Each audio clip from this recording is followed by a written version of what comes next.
नमस्कार दोस्तों, स्वागत है आपका आज के मुख्य समाचारों में। जी हां दोस्तों, आज की 10 बड़ी खबरें इस वीडियो में आपको देखने को मिलेगी। तो दोस्तों सीधे चलते हैं आज की पहली बड़ी खबर की ओर। पेगासस खुलासे पर घिरी सरकार, राहुल गांधी बोले मोदी सरकार ने देशद्रोह किया। प्रशांत भूषण ने संसद में झूठ बोलने के आरोप लगाए। जी हां दोस्तों, जासूसी के लिए इस्तेमाल किए जाने वाले इजरायली स्पाईवेयर पेगासस पर न्यूयॉर्क टाइम्स के खुलासे से मोदी सरकार एक बार फिर सवालों में घिर गई है। रिपोर्ट में दावा किया गया है कि मोदी सरकार ने 2017 में एक डिफेंस डील में मिसाइल सिस्टम के साथ इसे भी खरीदा था। यह डील $2 मिलियन की थी। सरकार पर निशाना साधते हुए कांग्रेस नेता राहुल गांधी ने कहा कि मोदी सरकार ने हमारे लोकतंत्र की प्राथमिक संस्थाओं, राजनेताओं और जनता की जासूसी के लिए पेगासस खरीदा था। फोन टेप करके सत्ता पक्ष, विपक्ष, सेना, न्यायपालिका सबको निशाना बनाया है। ये देशद्रोह है। मोदी सरकार ने देशद्रोह किया है। दोस्तों, राज्यसभा में विपक्ष के नेता मल्लिकार्जुन खड़गे ने कहा कि मोदी सरकार ने भारत के दुश्मनों की तरह काम क्यों किया और भारतीय नागरिकों के खिलाफ पेगासस का इस्तेमाल किया। उन्होंने कहा कि पेगासस के जरिए जासूसी करना देशद्रोह है। कोई भी कानून से ऊपर नहीं है और हम सुनिश्चित करेंगे कि न्याय मिले। यूथ कांग्रेस के अध्यक्ष श्रीनिवास बीवी ने कहा कि भारत ने 2017 में इजराइल के साथ रक्षा सौदे के तहत पेगासस को खरीदा था। न्यूयॉर्क टाइम्स की रिपोर्ट से साबित हो गया है कि चौकीदार ही जासूस है। इसके बाद दोस्तों अगली बड़ी खबर, देवबंद में अमित शाह के चुनावी कैंपेन में जुटी भारी भीड़, कोरोना गाइडलाइंस की वजह से रद्द किया दौरा। जी हां दोस्तों, उत्तर प्रदेश में चुनावी तैयारियां जोरों पर है। ऐसे में शनिवार को अमित शाह देवबंद में कैंपिंग कर रहे थे, लेकिन इसी बीच अमित शाह को देखने वालों की भीड़ ज्यादा उमड़ गई। इस वजह से उन्हें अपना दौरा रद्द करना पड़ा। उन्होंने अपना कार्यक्रम शुरू तो कर दिया था, लेकिन लोगों की भीड़ को देखते हुए और कोरोना गाइडलाइंस का उल्लंघन होते देख उन्होंने अपने दौरे को बीच में ही रद्द करने का फैसला किया और आगे सहारनपुर के लिए निकल गए। दोस्तों, आपकी जानकारी के लिए बता दें, इन दिनों गृह मंत्री Amit Shah door to door campaign कर रहे हैं। वे यूपी के कई जिलों में अब तक घूम चुके हैं और यहां भी उसी प्रकार का कैंपेन करने आए थे। चुनाव आयोग की तरफ से जारी गाइडलाइन के मुताबिक नेता बड़ी जनसभा को संबोधित नहीं कर सकते, इसलिए भाजपा के नेता ने डोर टू डोर कैंपेन की शुरुआत की है। इसमें वे लोगों के घर घर जाकर भाजपा को वोट डालने की अपील करते हैं। इसके बाद दोस्तों अगली बड़ी खबर, बीटिंग द रिट्रीट, पहली बार 1000 ड्रोन का एयर शो। इवेंट की 26 दिनों में महात्मा गांधी की पसंदीदा धुन नहीं। जी हां दोस्तों, बीटिंग रिट्रीट के साथ आज 73वें गणतंत्र दिवस का समापन समारोह शुरू हो चुका है। आज़ादी के 75 साल पूरी होने के उपलक्ष्य में इस समारोह को आज़ादी का अमृत महोत्सव के रूप में मनाया जा रहा है। दोस्तों, दिल्ली के विजय चौक पर चल रहे बीटिंग रिट्रीट में इस साल ड्रोन शो खास आकर्षण होगा। समारोह में राष्ट्रपति रामनाथ कोविंद मुख्य अतिथि के तौर पर शामिल हुए हैं। दोस्तों, आपकी जानकारी के लिए बता दें, बीटिंग रिट्रीट की शुरुआत भारत में 1950 के दशक में हुई थी। भारतीय सेना के मेजर रॉबर्ट ने सेनाओं के बैंड्स के डिस्प्ले के साथ इस सेरेमनी को पूरा किया था। 1952 में भारत में इस समारोह का 2 कार्यक्रम आयोजन किया गया। पहला कार्यक्रम दिल्ली में रीगल मैदान के सामने में हुआ, जबकि दूसरा लाल किले में। बीटिंग रिट्रीट की परंपरा तब से ही लगातार चली आ रही है। इसके बाद दोस्तों अगली बड़ी खबर, इस बैंक के ग्राहकों को लगा बड़ा झटका। आरबीआई ने 1 लाख रुपए से ज्यादा रकम निकालने पर लगाई पाबंदी। जी हां दोस्तों, भारतीय रिजर्व बैंक ने लखनऊ के Indian mercantile cooperative bank limited पर कुछ पाबंदियों को लगाने का काम किया है। इससे आने वाले दिनों में इस बैंक के ग्राहकों की परेशानी बढ़ सकती है। दोस्तों, बैंक से पैसे निकालने की रकम को लेकर भारतीय रिजर्व बैंक की तरफ से कुछ लिमिटेशंस तय कर दी गई हैं। Indian mercantile cooperative bank limited पर आरबीआई ने 1 लाख रुपए की निकासी सीमा समेत कई प्रतिबंध लगा दिए हैं। आरबीआई के अनुसार ये प्रतिबंध 28 जनवरी 2022 को व्यावसायिक समय के बाद से प्रभावी हो गए हैं। यानी कि अब कोई भी ग्राहक इस बैंक से 1 लाख से अधिक की निकासी नहीं कर सकेगा। हालांकि इस मामले में आरबीआई ने एक बयान जारी कर लोगों के सामने अपनी बात रखने की कोशिश की है। इसके बाद दोस्तों अगली बड़ी खबर, कोरोना मामलों में गिरावट पर भी डब्ल्यूएचओ की चेतावनी, कहा अभी तो खतरा है बाकी। जी हां दोस्तों, विश्व स्वास्थ्य संगठन यानी कि डब्ल्यूएचओ की वरिष्ठ अधिकारी पूनम खेत्रपाल सिंह ने कहा है कि भारत के कुछ शहरों और राज्यों में भले ही कोरोना वायरस संक्रमण के मामलों के एक स्तर पर पहुंचने के बाद बदलाव न हो रहा हो, लेकिन खतरा अब भी बरकरार है। और हमारा ध्यान संक्रमण को फैलने से रोकने और स्थिति के अनुसार कदम उठाने पर होना चाहिए। स्वास्थ्य मंत्रालय ने बृहस्पतिवार को कहा था कि देश में कुछ जगहों पर कोविड संक्रमण के मामले कम होने या उनमें कोई परिवर्तन नहीं होने के संकेत मिले हैं, लेकिन इस प्रवृत्ति पर गौर करने की जरूरत है। भारत में कोरोना वायरस संक्रमण के मामलों में परिवर्तन नहीं होने के सवाल पर WHO में दक्षिण पूर्वी एशिया क्षेत्र की क्षेत्रीय निदेशक डॉक्टर पूनम खेत्रपाल सिंह ने कहा कि कोविड-19 का खतरा बरकरार है और वर्तमान में संक्रमण फैलने की दर के विपरीत कोई भी देश जोखिम से बाहर नहीं है। इसके बाद दोस्तों अगली बड़ी खबर, 1 फरवरी से बदल जाएगा SBI का बड़ा नियम, सभी ग्राहकों पर होगा असर। जी हां दोस्तों, देश के सबसे बड़े सार्वजनिक क्षेत्र के bank state bank of India ने घोषणा की है कि अब उसके हर ब्रांच में मनी ट्रांसफरिंग के लिए इमीडिएट पेमेंट सर्विस यानी कि IMPS की लिमिट को बढ़ा दिया गया है।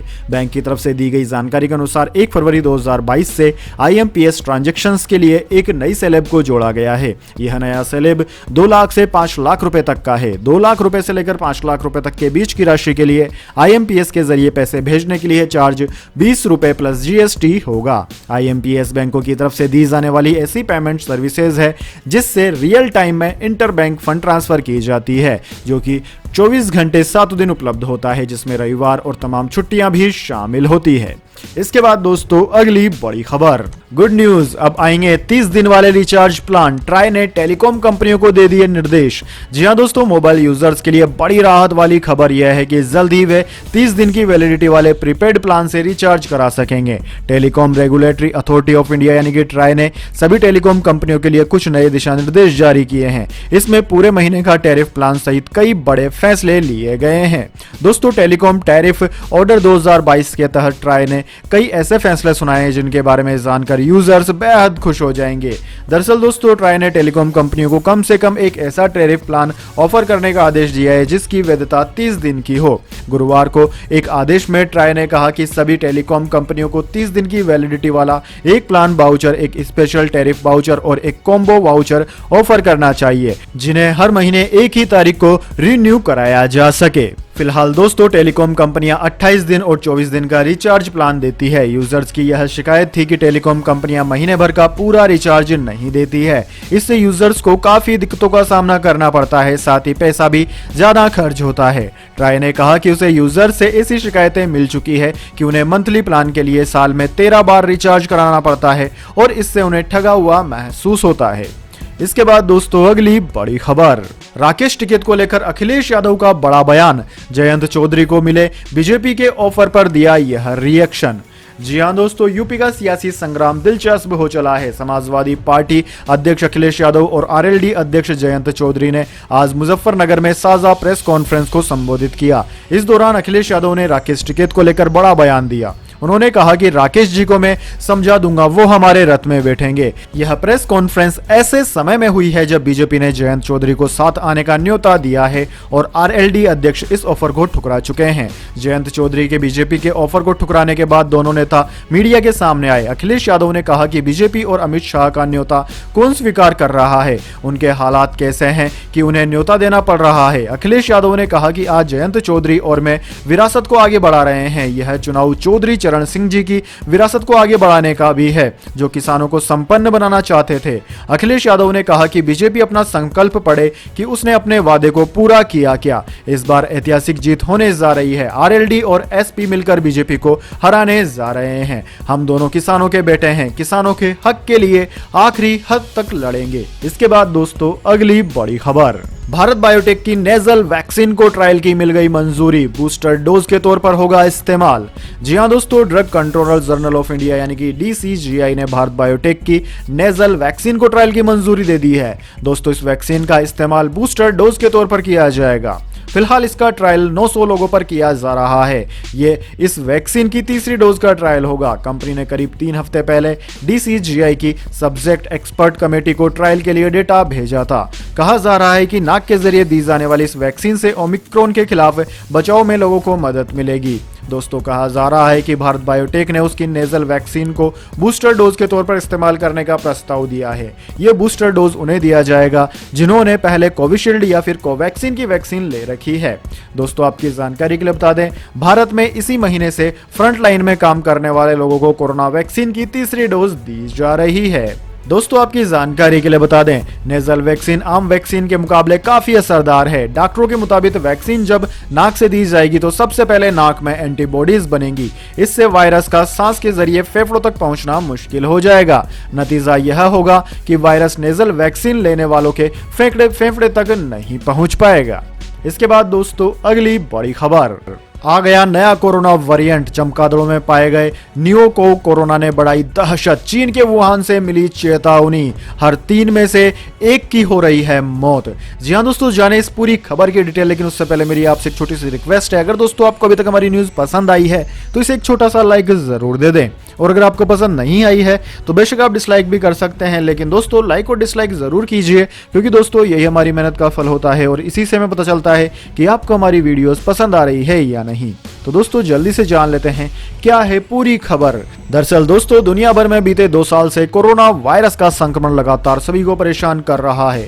फिलहाल अभी कोरोना वायरस के नए वेरिएंट ओमिक्रॉन ने सभी की चिंताएं बढ़ा रखी है। वहीं अब एक नए कोरोना वेरिएंट का आगमन हो गया है। चीनी वैज्ञानिकों की रिसर्च में खुलासा हुआ है कि दक्षिण अफ्रीका में सामने आया कोरोना वायरस का नया वेरिएंट नियो को सबसे ज्यादा खतरनाक साबित हो सकता है। चीन की साइंस अकेडमी और वुहान विश्वविद्यालय के रिसर्चर ने इस बात का जिक्र किया है कि दक्षिण अफ्रीका में चमगादड़ों की आबादी में पाए जाने वाला नियो को वेरिएंट सबसे ज्यादा घातक है। इसके कारण संक्रमित हुए मरीजों को पहली बार 2012 में सऊदी अरब में देखा गया था। वैज्ञानिकों का मानना है कि नियो को मिडिल ईस्ट रेस्पिरेटरी सिंड्रोम से संबंधित है, जो इंसानों में सामान्य सर्दी से लेकर गंभीर श्वसन सिंड्रोम तक की बीमारियों का कारण बन सकता है।